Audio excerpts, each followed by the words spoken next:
ಇವತ್ತಿನ ದಿನ RCB cup ಏನೈತಲ್ಲ, ಇವತ್ತು RCB ಕಪ್ ಹೊಡ್ತೈತಿ, ಗೆಲ್ತೇವೆ ಅಂತ ನಾವು ಹೇಳಕ್ಕೆ ಇಷ್ಟಪಡ್ತೀವಿ. ಯಾಕಂದ್ರೆ ಇಲ್ಲೇ ನಮ್ಮ ಅಣ್ಣಾರ ಮನೆ ಕಡೆ ಇವತ್ತು ಹುಬ್ಳಿ ಒಳಗಡೆ ಭಾಳ ಕಡೆ ಎಲ್ಲ ಕಡೆ ಸ್ಕ್ರೀನ್ ಆಗ್ತಾ ಇದ್ದಾರೆ. ಅಷ್ಟು ಅಭಿಮಾನಿಗಳ ಕ್ರೇಜ್ ತೋರಿಸ್ತಾ ಇದ್ದಾರೆ. ಇವತ್ತು ಈ ಸಲ ಮಾತ್ರ ಕಪ್ ನಮ್ಮದೇ ಅಂತ ಹೇಳಕ್ಕೆ ಇಷ್ಟಪಡ್ತೀನಿ. ಈ 18 ವರ್ಷದ ಮೇಲೆ ಏನೋ ನಮ್ಮದು RCB ಫೈನಲ್ ಬಂದಿದ್ದಲ್ಲ, ಇದು ನಮ್ಮ ಭಾಳ ಹೆಮ್ಮೆಯ ವಿಷಯ, ನಮ್ಮ ಕನ್ನಡ ಜನತೆಗೆ ಭಾಳ ಖುಷಿ ವಿಷಯ. ಅದೇ ಥರ ಇವತ್ತು ಕಪ್ ಗೆಲ್ತಾರೆ ಅನ್ನೋ ಕಾನ್ಫಿಡೆನ್ಸ್ ಮೇಲೆ ನಾವು ರುದ್ರಾಭಿಷೇಕ ಮತ್ತು ಪಟ್ಟಾಭಿಷೇಕನ ಮಾಡಿಸಿದ್ದೀವಿ ಸರ್.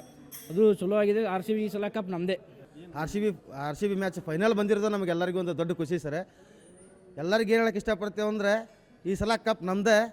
ಅದಕ್ಕಾಗಿ ನಾವು ಶ್ರೀ ಸಿದ್ಧಾರೂಢ ಸ್ವಾಮಿ ಅಜ್ಜರ ಮಠಕ್ಕೆ ಬಂದು ಸಂಕಲ್ಪ ಮಾಡಿಸಿ ಅಭಿಷೇಕ ಮಾಡಿಸೀವಿ. ಈ ಸಲ ಕಪ್ ಗೆಲ್ತೇವೆ ಅನ್ನೋ ನಾವು ಓಪಿಟ್ಕೊಂಡೀವಿ. ಯಾವ ರೀತಿ ಅಂದರೆ ಸರ್, ಈ ಸಲ ಕಪ್ ಗೆದ್ದು ಬಂದ್ರೆ ನಾವು ಎಲ್ಲರಿಗೂ ಕನ್ನಡಿಗರಿಗೆ ಒಂದು ಸಂತಸದ ಸುದ್ದಿ ಆಗುತ್ತೆ ಸರ್. ಎಲ್ಲರಿಗೂ ಭಾಳ ಒಂದು ಕಿಚ್ಚೆ ಸರ್. 18 ವರ್ಷದಿಂದ ಕಪ್ ನಮ್ಮದೇ ಅನ್ಕೊಂತ ಬಂದೇವಿ. ಈ ಸಲ ಕಪ್ ತೊಗೊಂಡೇ ಬರ್ತೇವೆ ಅಂತ ಹೇಳಕ್ಕೆ ಇಷ್ಟಪಡ್ತೀನಿ ಸರ್.